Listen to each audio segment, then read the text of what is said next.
How do you know if a stock is good?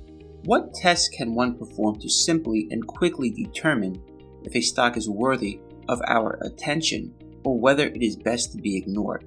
Out of the countless metrics and indicators available, which ones can we rely on? How about the PE ratio? If we purchase stocks with a low PE ratio, aren't we getting a good deal? Well, here's the problem though. Sometimes big winners have huge PE ratios before they make the moves higher. Why is this? Because the PE ratio is a measure of the price over the earnings per share. A stock with a rising price will have a high PE ratio, but often this high price is based on the anticipation of future earnings. Take a look at Tesla's chart from 2020. Notice how it had a huge PE spike before Tesla went on its huge move higher. The number of the PE chart is actually in the thousands.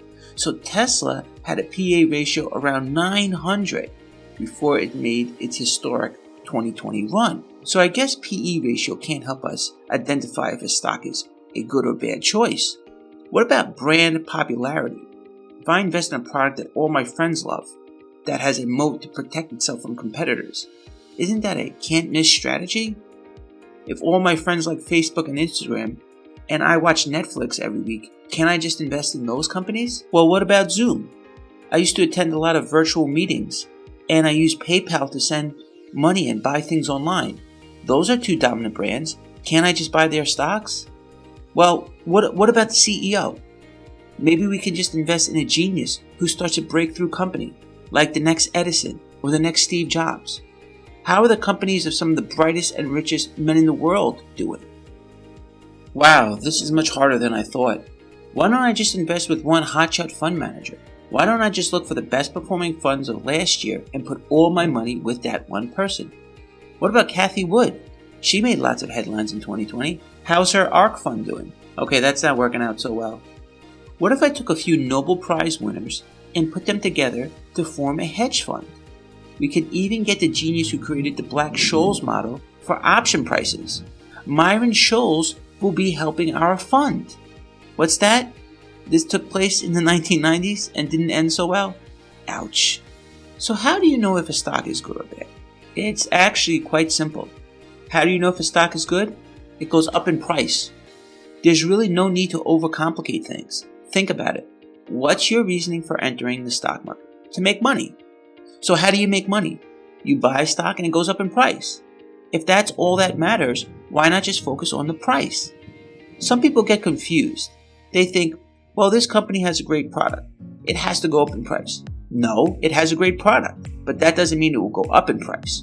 Owning a great company and owning a great stock is two different things. Take Amazon in 2022, for example. It's a great company. I use it all the time. I pretty much know everyone uses it.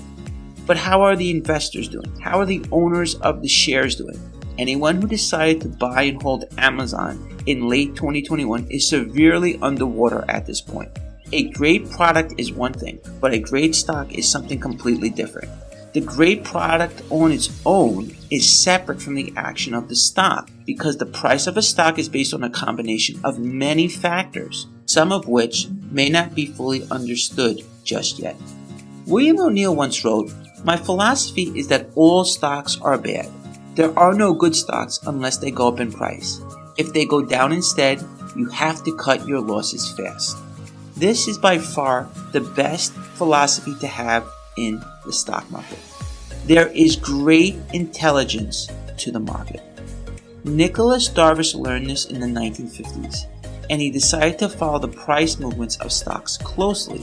He believed this allowed him to be an inside partner in a company. In his classic book he wrote, "I decided that if a usually inactive stock suddenly became active, I would consider this unusual. And if it also advanced in price, I would buy it.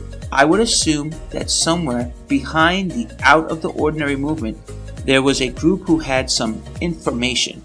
By buying the stock, I would become their silent partner."